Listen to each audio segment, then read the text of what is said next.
Good morning. Crippled hospitals. Doctors are to walk the picket line in what the government is calling an illegal protest. This one-day strike may be just the beginning. Still no positive identification on the whereabouts of Malaysia Airlines Flight 370 carrying 239 en route to Beijing. A Vietnamese search plane spots 2 possible oil slicks but no confirmation. Stop motion on a whiteboard. An animation created by an elementary school student captivates. Can't hold it back anymore. Let it go, let it go. And possibly a future animator in the making? And too tall for hanbok. On Ins&Outs, meet a man whose wish is to try on a proper hanbok and have some good old Korean home cooking. On Korea Today, Monday, March 10th, 2014. From Arirang News,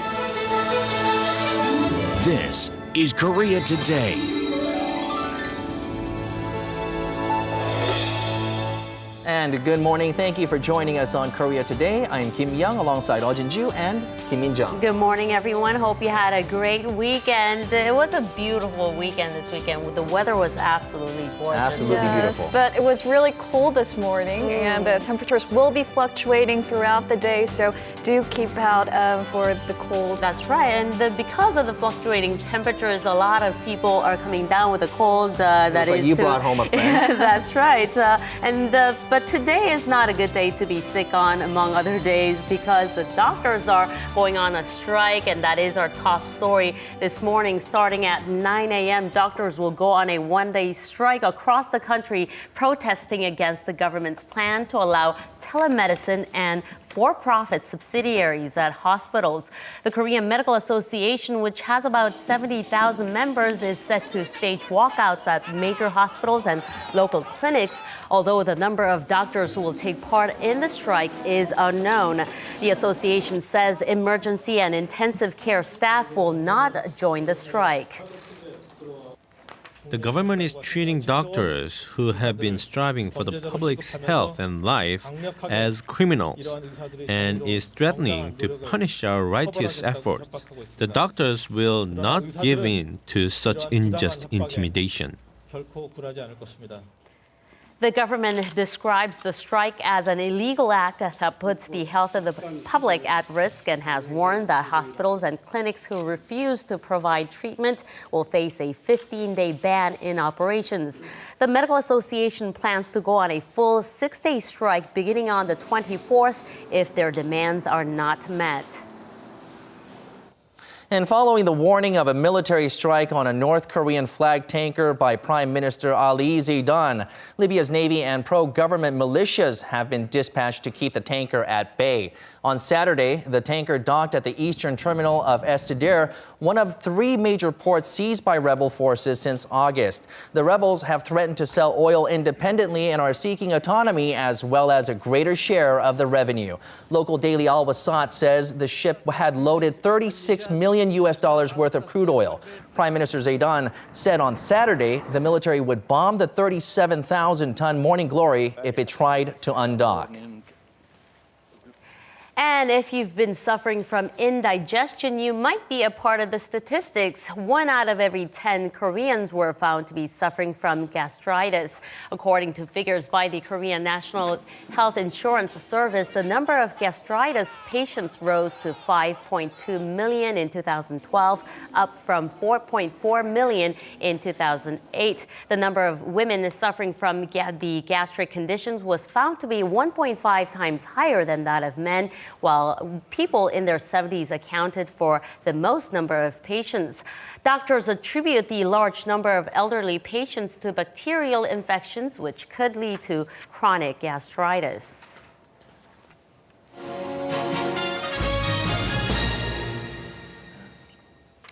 Less than 2 weeks ago here in Seoul, a 60-year-old woman and her 2 daughters in their 30s took their own lives after suffering from years of financial difficulties. And after that incident, 4 more similar cases were reported nationwide just over the past week. So what is pushing so many people in a country with a per capita income of $24,000 to make such drastic choices? To tell us more, we now connect live to our Kim Chan-ju. Chan-ju, fill us in with the details.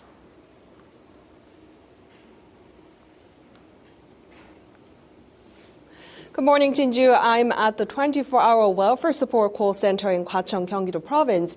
Here, anyone who seeks help through welfare support can contact 24-hour call center to receive information and consultation. The availability of such services shows that there are many people out there who are in desperate situation. The issue is becoming very serious in our society, so let's take a closer look at the government's effort to reduce those in welfare blind spots. It is another day at the Health and Welfare Call Center receiving daily calls from those who are in welfare blind spots.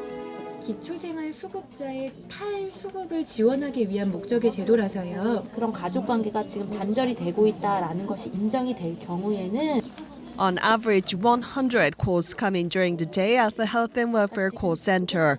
The center also carries out a crisis task force in case of an emergency. We receive calls from the people in the welfare blind spot or their neighbors, and then we make immediate visits after consultation to give emergency aid, basic livelihood, security system, and private or public support. Currently, government welfare subsidies are awarded to those who apply for it, but there are other ways like this sharing neighbor service where people in the neighborhood and the local government find those who need dire support. If you're receiving basic livelihood support from the government, you are in the social safe net, but there are people facing difficulties on a daily basis because of their financial situation. The Sharing Neighbor service can provide people in severe poverty more practical systems, such as support from private sectors and thus creating social network for those in welfare blind spots. Chung Sun-shim is not eligible to receive welfare benefits according to the law. However, it wants the neighbors who noticed her situation and offered her with job opportunity and daily necessities. At first, I felt rather humiliated and distressed about receiving help. I thought I'd rather help others in need, but I didn't want any help from others. But I was persuaded by my neighbors to get benefits. The biggest benefit of the Sharing Neighbors service is that you can look after your own neighbors in need. Also, the service leads to the recipients helping others, resulting in reciprocal help. Sometimes visits or help from local government can stop if staff from welfare center leave their post. But neighbors can help look after those in poverty, and this can create a community of people in welfare supporting each other. According to the Health Ministry, roughly 1.35 million people are receiving basic livelihood subsidies from the government as of January 2014. However, similarly, another 1 million people in welfare spots are in need of support from the government and private sectors. We have about 400 welfare services provided by the government and private sectors. However, it is difficult even for civil servants working in social welfare to know all 400 different services, which is why there should be wider promotion to the citizens about welfare rights education and information. We are planning to find ways for citizens to easily access welfare services in the future. Last week, the Health and Welfare Committee held a meeting at the National Assembly to discuss the issue related to welfare blind spots. The government vowed to make continuous countermeasures to solve welfare blind spots.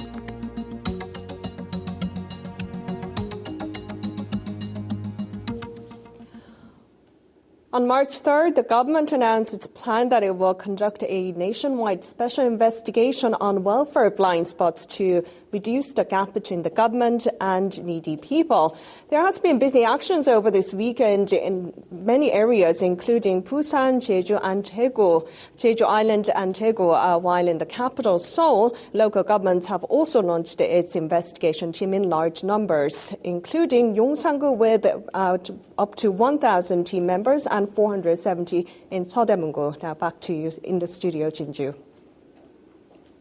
All right, Chanju, thank you for that report. That was our Kim Chanju reporting live from the Health and Welfare Call Center in Gwacheon.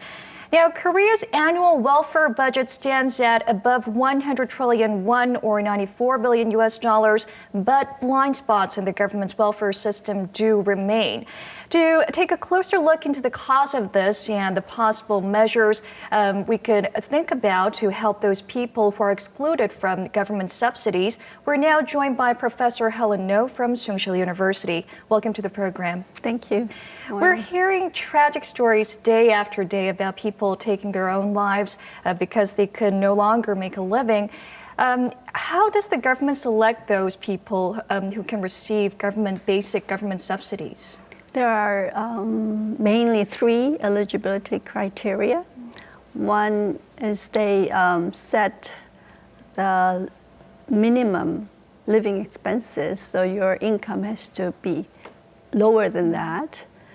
And then they convert property you own into also income. And then there are other criteria like duty to support family. So if you have family members who make some living or who make income, then you are almost considered that you're receiving support, even though you don't. And then if you are of certain age, you are considered able to work. So even if you're not working, you are considered working person, and they estimate an amount that you would be making, and then you subtract that from the minimum living expenses. And often it's quite low, so people are not able to make it. Yes, and a lot of financially distressed families do not fall in this category. So is there any social safety net or separate welfare programs that are offered to these people that don't fall into this category? Well, there are emergency funds, and there are also private agencies who do reach out to these people. And if we did know of these families beforehand, there could have been ways where through case management, you could also link them to services and resources. Yes, and last week it was President Park ordered her cabinet ministers to ensure that no blind spots remain in the government's welfare system. And the welfare ministry will be conducting an investigation into the blind spots throughout this month. What are some of the government's efforts to reduce these blind spots in the government's welfare system? I think they're trying in many different ways. They're trying to hire more social workers to work with people who are in vulnerable situation. They are trying to reach out, really investigate how many they are through different people. Like I think they're even planning to use women who deliver yogurt to families, a mailman, and of course social workers to research into how many people are really in that welfare blind spot. And comparing with other countries, what are some of the strengths and weaknesses of Korea's welfare system, and is there anything we can benchmark from other countries? Well, we do have all the basic social welfare systems. I think we should work toward raising the adequacy of each system. And our medical insurance. I think we have a better medical insurance, at least compared to U.S. Yeah, that's true. Yeah, and as for benchmarking, I think we need child allowance to prevent situations where families just collapse like that. It would be best if we had universal system, but that's not easy. Very idealistic. So we could start with child allowance like some European countries. I think early help, like home visiting before and after delivery. And so I think we have to really start early with families. Yes, and you talked about idealistic, but I have to ask you this question. Would it ever be possible to totally get rid of the blind spots in our society? That's our wish, but I don't know. I think it will be quite a challenge. Yeah. Okay. Thank you, Professor, for your insight today. Thank you.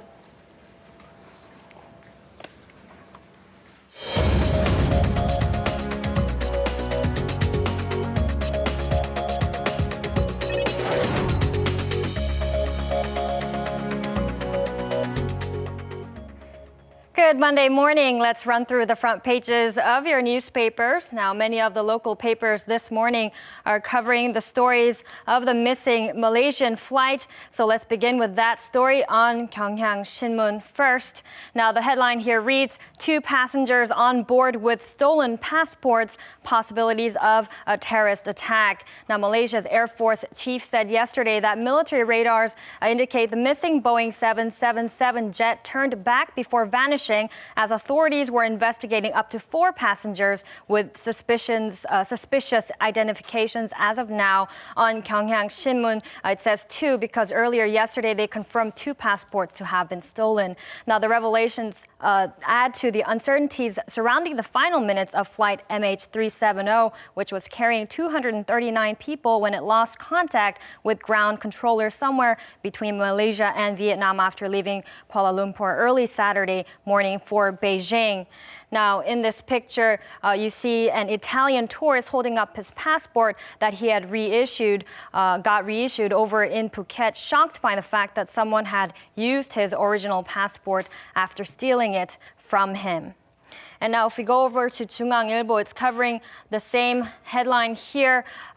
You can tell by the headline here, it says, missing Boeing 777 had 4 passengers with forged passports.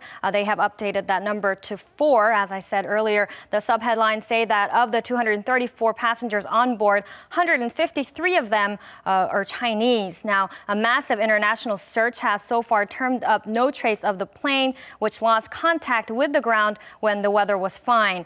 The plane was already cruising and the pilots didn't even send a distress signal. So it is an unusual circumstance for a modern jetliner operated by a professional airline to crash like that. Thus, the FBI is saying that they cannot exclude the possibility of a terrorist attack. Later in international news, we'll have Eunice bring you more details on the story. And we'll leave that now for now and go to 동아일보 for a change of topic for some exciting news. In fact, here we'll take a look at this picture.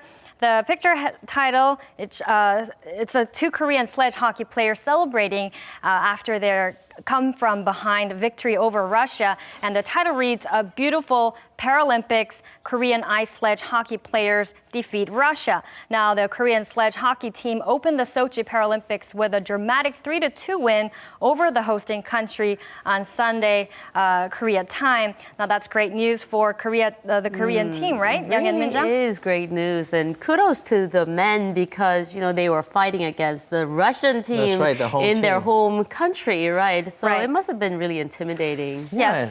And we will also keep our fingers crossed for their next preliminary round against Italy on the 11th. So tomorrow we'll look forward to that.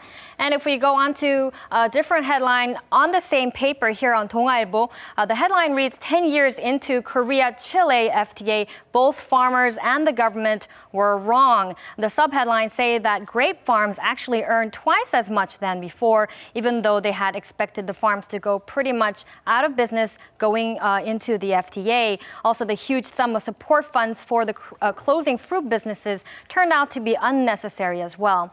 In the meantime, the area of trade deficit that was expected to show some improvements turned out to fall fourfold. So the paper goes on to say that many of the forecasts regarding the Korea-Chile FTA turned out to be illusions, being drastically pessimistic or optimistic.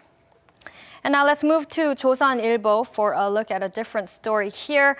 Now, it's about the espionage case that we took a look at last week. The headline reads, "A National Intelligence Service consul sent a fake confirmation document pressured by NIS orders." Now, last week we saw headlines saying that the NIS had known that the documents were forged, as questions have been mounting over the case of Yoo Woo-sung, the 34-year-old former Seoul government official who was indicted last year for allegedly using his post to pass on the personal information of some 200 defectors to Pyongyang. And according to this article, a NIS consul known by his surname Yi submitted a fake confirmation document to the prosecution and the court because he was pressured to do so by his superiors in the NIS. And now let's finally go on over to a business news on the Korea Economic Daily. The headline here reads, "Pension rates of return equity funds rank first." And the subheadlines say that the accumulation rate for 10 years' time was at 142% via equity funds. So that is quite a huge return rate there. And you can see here in the bar chart, that's much more than the rate shown in the bank, trust, or insurance funds. And that was a look at your newspaper headlines for Monday. And coming up are the stock numbers from Friday.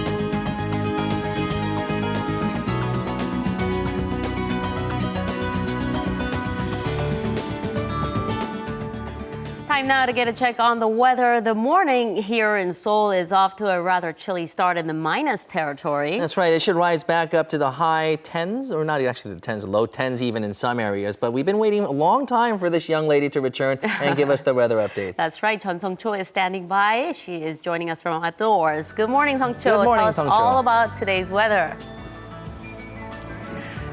Good morning, everyone. Today, I'm reporting live from Gwacheon, Gyeonggi-do Province. Yes, I've been waiting for this moment. I missed you guys a lot. Today, the current temperature right now here in Gwacheon is about -4 degrees Celsius. It's a little bit chillier than yesterday, so bundle up yourself and try to wear accordingly on the way out this morning. And the difference between today's highs and lows is over 10 degrees Celsius, so please be careful and try not to catch a cold. And as for the dry weather conditions that we've been experiencing for the past week, a dry weather warning still remains in effect in southeastern regions of Korea. But the good news is that we can expect to see some clear skies because of the influence of the high pressure front. So we can expect to see clear skies throughout this week in most regions, except for Wednesday, where we can expect to see some rain or snow. So now that's all I have for the weather forecast. Let's go ahead and check the weather around the peninsula for today.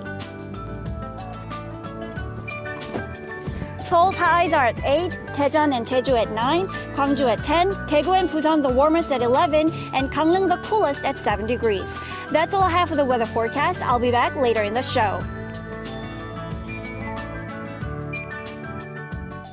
Just what happened to that plane? It's been almost 2 days since Malaysian Airlines Flight 370 went missing. No contact with the ground or anybody else, and no confirmed signs of the plane or its passengers. We'll head to our news center for more on this story and other headlines we're following. Good morning, Eunice. Still no evidence signs, huh?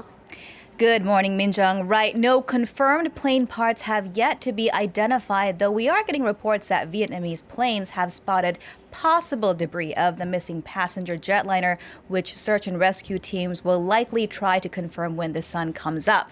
Now, early Saturday is when we first heard that Malaysian Airlines Flight 370 fell out of contact with air traffic controllers on the ground.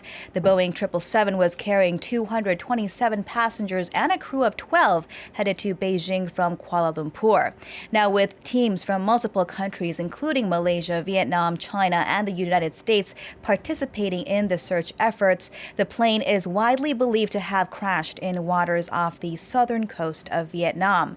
Now, Malaysian authorities have also said that the passenger jet is thought to have made a U-turn before disappearing, citing radar signals. What's alarming about this story is that there are suspicious signs, and investigators are also considering foul play as two of the passengers on that plane had boarded with stolen passports. What's the latest on that? Sure. Interpol had confirmed that at least 2 passengers were traveling on stolen passports, a detail that had escaped Malaysian airport authorities ahead of time. And of course, as you heard it on in print earlier, Malaysian authorities are also investigating the possibility of 2 more such cases. Now, nothing is being ruled out at this point, though a Reuters source involved in the investigation is cited to say there is no evidence yet of foul play.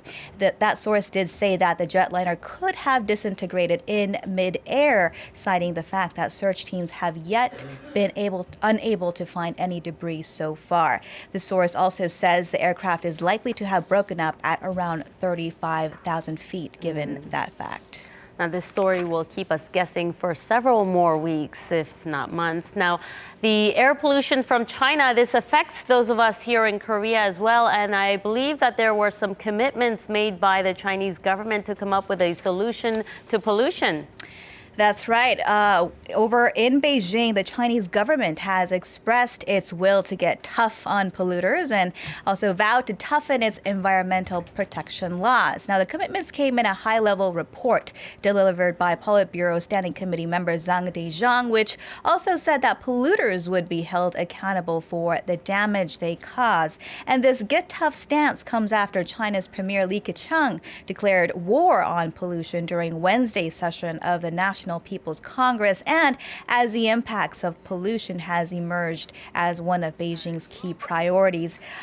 Critics, however, have a wait-and-see posture as Sunday's report did lack specific enforcement measures. Almost all Chinese cities monitored for pollution last year failed to meet state standards. We certainly do hope that this time that will prove to be effective. Now, let's head over to a medical story coming out of the U.S. Researchers say they have found a way to predict the onset of Alzheimer's disease?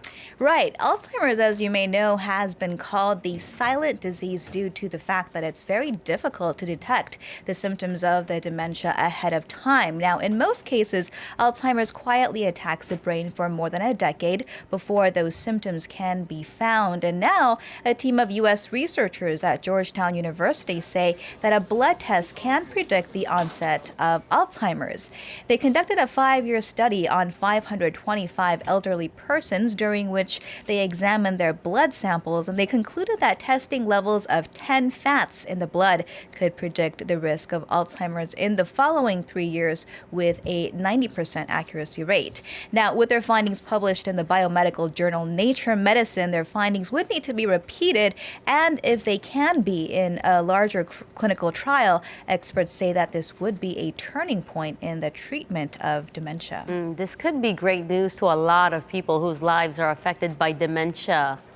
Absolutely. A lot of people indeed. 44 million people globally are reported to have dementia, and that number expected to rise significantly to 135 million by the year 2050. So you can imagine what this could mean for early treatment for those millions should this finding be confirmed. That's right. This could be a major breakthrough. Thank you, Eunice, for these reports. You bet.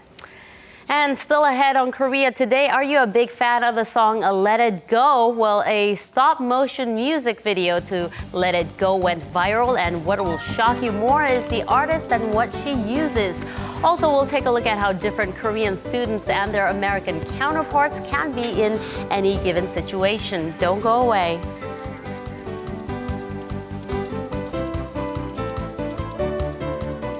A picture tells 1,000 words, a moment of time trapped in a 35mm frame. Im Yuni joins us on our daily arts and culture segment with more. Good morning. Good morning. Now, it was a bit chilly this weekend. Perfect weather to go see some art galleries.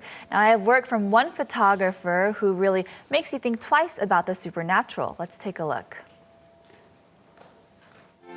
Under the harsh conditions of winter, trees dry up, wither, with no signs of life. Or at least, that's the way it appears. But award-winning photographer Lee Jung-luk sees it differently. Using his camera, he captures something special within his trees, in the form of a bright illuminating light that makes it hard to deny that there's life amongst the bare branches. Late in the winter one year, I saw a flash of green amongst the dry, brown, twisted branches of a tree. At first, I couldn't believe it until I realized that in that moment, it's hard for the eye to see, but inside the tree, there's a very strong, live energy. Using the combination of natural light, flash, and searchlights, Yi has worked around the country. He finds the trees that emit this energy, whether they be on the beaches or in the mountains. His works have been showcased around the world and are now part of a virtual online exhibition, along with his works from his Decoding Scape series. But one thing's for certain, his works are all identifiable by the eerie glow, giving the viewer a sense of the supernatural.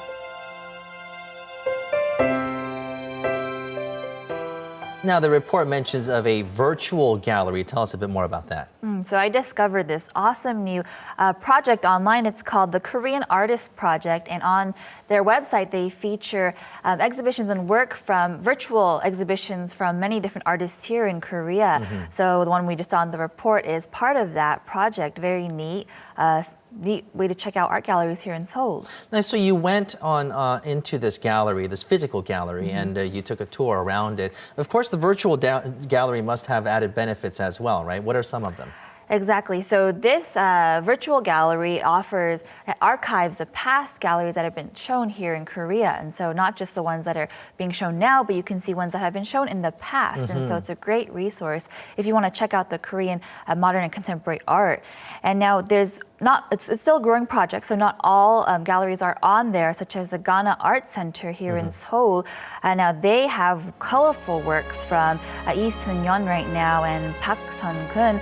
Now, this art center is very special because they have a branch in New York. Yeah, so they are trying to globalize the Korean modern and contemporary art, which needs to be done. So locally, Korean modern contemporary art does very well, but it does need to make more of a presence on the global market, which is what they are doing. You know, I really like the added touch of the virtual art gallery, where you can actually see things that you can't catch at the physical art gallery. And also, New York is the perfect place to start. Plenty of great photographers and museums in that area. Thank you very much, Uni, for this report. My pleasure. And still ahead on Korea Today, we are going to meet one man whose dream was to wear a hanbok and to have some good old Korean cooking. Now, we're going to look at a few things that expat from India always dreamed of. Now, Kiran Nath, he loves Korean culture so much, he wants to make it his home, and he gets a little help in fitting as well as the food on Ins and Outs. And over the weekend, a lot of sports updates. SJ Lee has that for you next.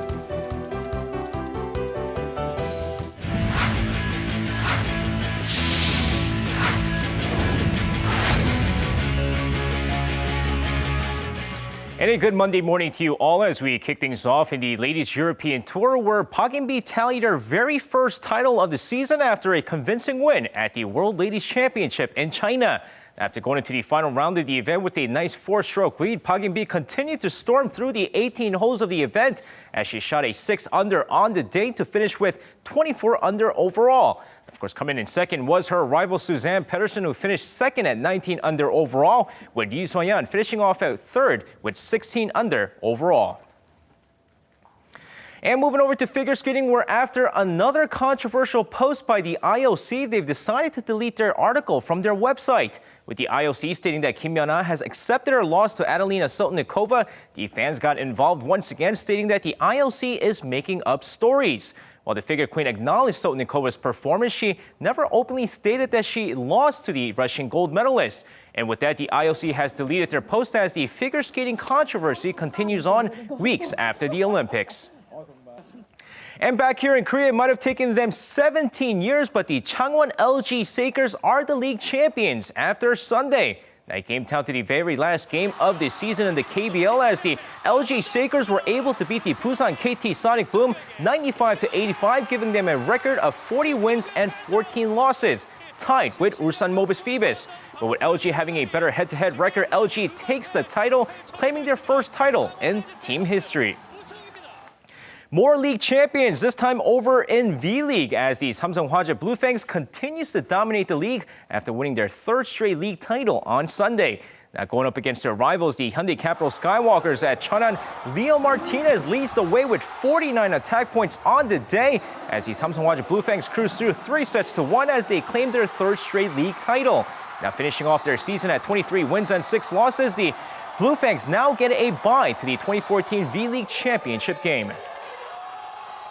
And shifting over to some Sunday's K-League Classic action, we had the Gyeongnam FC win their first game after beating Seongnam 1-0, with Suwon pulling away with a 1-0 win over Jeju United. Meanwhile, an exciting match between Sangju Sangmu and Incheon United, so let's take a look at the highlights. Now going into the game here, well, exciting really isn't the right adjective in the first half of the match as both sides go scoreless after the first 45 minutes. Second half, things don't look too exciting here until the 75th minute. Namju Jae scores the first goal of the match, giving Incheon the 1-0 lead. But just 2 minutes later, here's Sangmu leveling it thanks to Lee Jung-hyup finding the back of the net, and it's 1-1.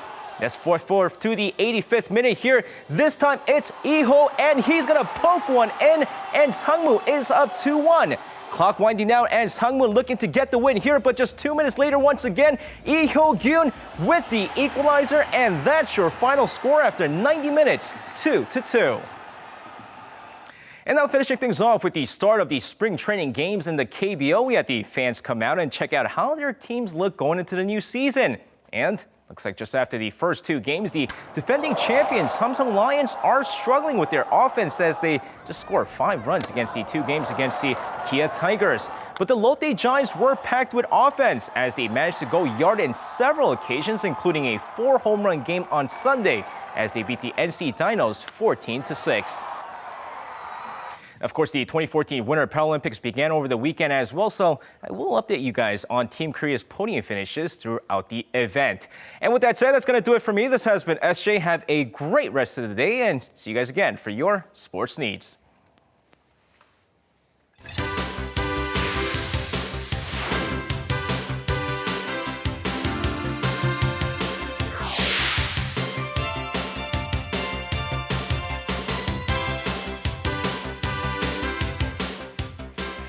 Everyone, you're watching Hot Clicks with me, Chung Soo-mi. You might remember Busan Police's unique campaign posters that we talked about out on Hot Clicks last year. Well, they released another campaign poster that is receiving a lot of love. The photo shows a child on a swing, but if you look closely, the swing looks like it is attached to the arm of a female police officer. The Busan Metropolitan Police Agency said the photo is to show kids going back to school that they will be safe from violence in schools.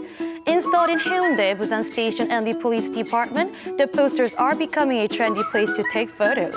People are really talking about these posters, saying that they will feel safe too with officers that masculine and that they are jealous of people in Busan. All right, let's move on to our next story. This is a video that was a hit on Facebook. The video is called American Students versus Korean Students, and it went viral, so I wonder if some of our viewers have seen it too.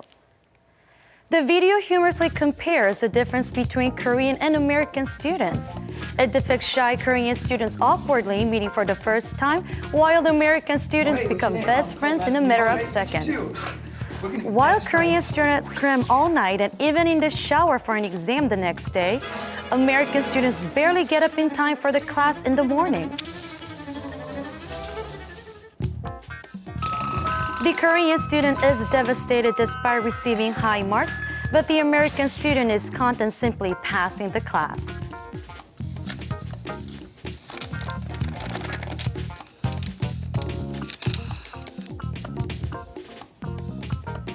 Nice. Happy with it. Me too, man. Yeah. And although the video does over-exaggerate the difference between Korean and American university students, the comments on the bottom say it still tells the story of a very real distinction. All right, let's move on to our next story.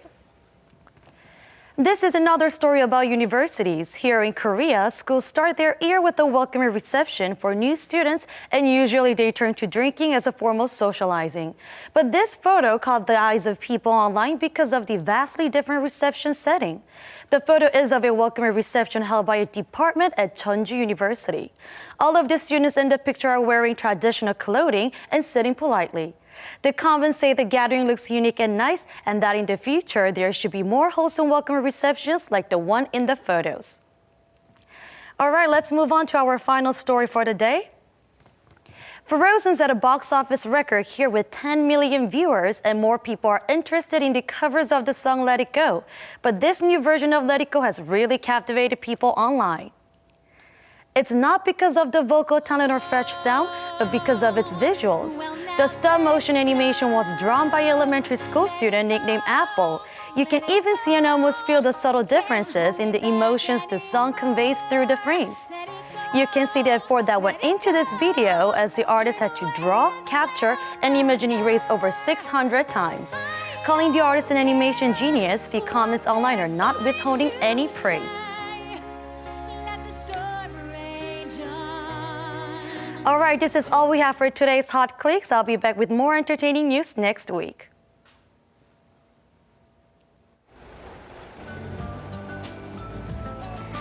I'm reporting live from Gwacheon, Gyeonggi-do Province, and I have weather updates for you.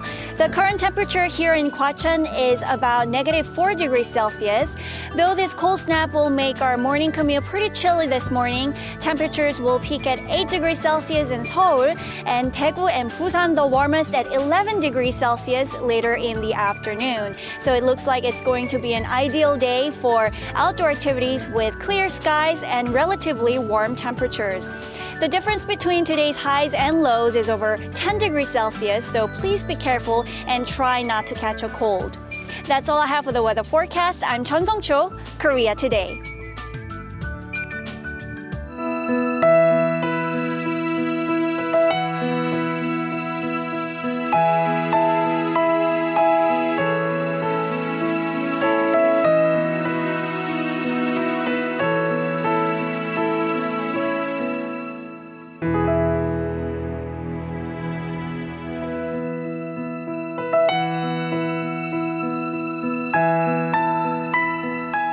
And it's time for a look at what the expat community would want to fulfill on their Korean bucket list. Chamina joins us with more on this. Good morning. Good morning. Good morning. Happy Monday morning to you all. Yes, I'm going to be introducing a young man today on our segment, Ins and Outs. He's a young man from India, and his name is Kiran. He's from southwestern India in a region called Kerala. He's been here for 7 years, and he's doing very well for himself. He works for a large conglomerate here, and he settled in very well. However, there is one thing, or a couple things rather, that he has yet to check off on his bucket list. So our crew and camera crew went out to help him fulfill that. So let's take a closer look.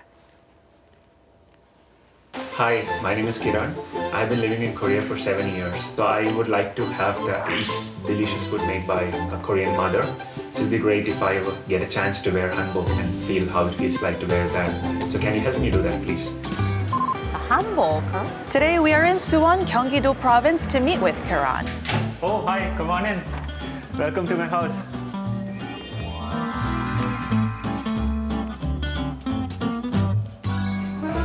Like many living on their own, Kiran says that the hardest challenge is preparing meals for himself every day. That's the go-to food for single men out there. Absolutely.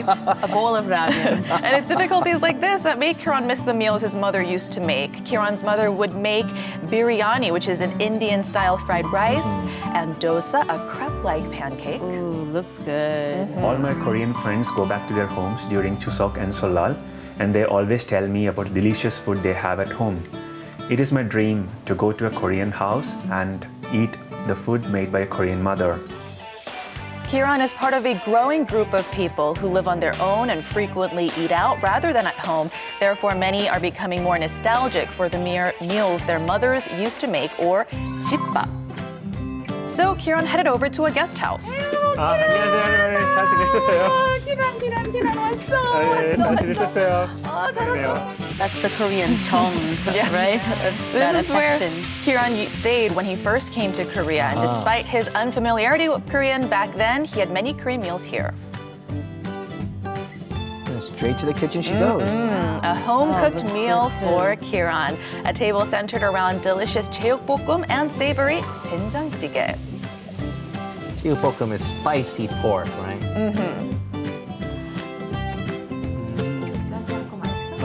제 스타일이네요. You know you're getting treated well when you're served with 제육볶음, Yeah. right? Or some sort of meat. 괜찮아요. 예. That's the one thing that you can't really go wrong. 처음에 아무리 It's soul food 해주시는 거 in 먹었거든요. 그것도 진짜 막 좋아해가지고. I had a really delicious meal after a long time that was made by an actual mother. So I feel that I'm at home with my own mother. Yeah, I feel so happy like that. All right, and the next stop for Kiran is a hanbok store. Yeah, he looks rather tall. He fills that door. Hanboks are right behind Korean food as items that symbolize Korea, and it's also a part of Korean culture that dates back 2,000 years. No wonder there weren't any hanboks Because I'm really fitting him. tall, Yeah, it's right. not easy for If me you're to that wear tall. a hanbok that actually suits me. 뒤에 돌아보세요. 네. Oh, look at him in comparison to. 힘들죠, 그런데 맞느냐. Because he's 195 centimeters tall, Wow. Kiran could never find a hanbok that fit at the Gwanghwamun hanbok exhibits, for instance. That's almost 2 meters. That is Wow. almost 2 meters. So he's trying one on nervously now for the first time. 어떻게 하는 건가요? The color is 이거 good 어떻게 on 하는 건가요? 제가 도와드릴게요. 네. 보세요. 자, 짧은 구름이 밑에서 위로 올라가야 돼요. 이렇게 잡아주시고 구름을 Yeah, I still 만들어주시고요. can't figure out how to Me tie neither. I was tuning in to see how she does it. A hint is the sash should be 5 to 7 centimeters. 타이 매는 거랑 똑같아요. 타이. 비슷해요. 예. All right. It's so beautiful, isn't it? So, how did Kiran enjoy his special day? Every time I go to wedding, I used to see the groom wearing this beautiful hanbok, and I never got a chance to wear it. And look at me here, I'm wearing it today. I wish I can wear it every day. It's so comfortable, you know? Oh, I feel so great in this. Today was a very meaningful day for me. I was able to do 2 things that I've always wanted to do in Korea. To have the food made by Korean mother and to wear a very beautiful hanbok that just fits me. Thank you so much for helping me achieve those things. Thank you so much. We're glad that he was able to fulfill that wish, making a hanbok tailor-made for someone who's over 190 That's centimeters right. tall. It doesn't happen all the time. And the average height of Korean men could be around 175. Be careful I wanna there. say. Yeah, I'm just average. Right, I'm around hoping. Young's height. Knock But on yeah, wood. so almost 2 meters. It's like hard to find clothes that fits. Very and I'm hard. happy that he did. And there are several locations in Korea, in Seoul too, where you can go and try a hanbok yourself. Right. Kiran, he visited a store in the Gangnam area, but there are a lot of places that foreigners and tourists can visit to try on the hanbok for free and or for a very low cost. So one is the Namsan-gol Hanok Village, and this is in the downtown Seoul area, and foreigners can go there. Or there are a lot of other venues, just to mention a few, Gyeongbokgung and Unhyungung. Those are palaces where you can try on the costumes of the royal guards. And also there are hanbok trying and fitting experiences at the Korea Tourism headquarters, as well as even in Insadong, the Insadong Samjikgil. They have also hanbok wearing experiences for free, and you can also take sticker pictures. So That's right. Great photo opportunity. Exactly. It Yeah. makes for a perfect photo op. Yeah. Right? So, Mina, in the video clip, Kiran was making instant noodles for himself. But Right. is there any places in Seoul where he can learn home-cooked meals, like how to cook them? Yeah, absolutely. There are special classes in the city of Seoul, for instance, that provide cooking classes for foreigners specifically. So they provide an easy steps, of course, for them to learn. One is Hoya Cooks, which is in Mapogu, Seoul, and this is where they provide cooking classes classes for foreigners. Also, another one is the Institute of Traditional Korean Food, and this is in the Jongno-gu, Seoul. And this also provides a similar program for our expats who wish to take their try their own hand at cooking. Well, I hope they don't take the skills that they learned in Korean home cooking and just cook here. Take it back home maybe if you do go back. And hey, I've even heard of some people making fusion restaurants, including Korean food in their own country. And not country. just foreigners, but Koreans can go and learn a lot about Korean food, especially home food as well, because a lot of people, like you mentioned in the report, eat out and thus don't really know how to cook a proper Korean meal. Yeah, for many of our foreigners, you'll see that they eat as much Korean food as they can while it is readily available, and then they go back to their home countries, and there isn't really a chance for them to cook or eat Korean food. So what the Korean government has done, what the Korea Tourism Organization has done, is to provide these pamphlets called Easy Korean Cooking. And what this is that they provide simple recipes for our tourists and foreigners, and so they can make Korean dishes easily. And they use ingredients that are specifically available and readily available in their home countries. And this is also provided in different languages, 6 languages, I believe, French, English, Japanese, just to name a couple. And so you have no excuse, therefore. If you go back to your home country or your hometown, you have ingredients that are readily available back at home, and this pamphlet provides that opportunity. It doesn't have to be many dishes, just one signature dish that you cook, and you prepare it for your friends and family back home, and they'll be really impressed with your skills. My signature dish is ramyeon. There you go. Mine is bulgogi. I make a mean fried egg. We'll have a potluck. What about you, Jinju? What can you make? I'll go with ramen. The cup ramyeon, right? No. The real ramyeon. So it's the simple way to go here, right? Simple solutions to our expats, and getting a home-cooked meal. It seems as simple, very meaningful, but of course meaningful at the same time. Since it's our second week of this program, this Ins and Outs segment, how can other expats join us on this Ins and Out corner? Well, it's very simple. Any expat who's been living in Korea for over 6 months is very, very welcome to join our program, of course. Ins and Outs is open to any expat, and you can obtain an opportunity to come on our show by signing up on our Korea Today homepage. And you can access that on Arirang TV's website. That's arirang.co.kr. Okay, a great opportunity for the foreigners out there. Absolutely. All right, thank you, Mina. Thank you so much for having me. All right, that just about does it for this edition of Korea Today. All right, and happy Monday, everyone. It's a cold one out there, so do stay warmed up, and we'll see you back here tomorrow morning at 7. Thank you for watching. Bye-bye.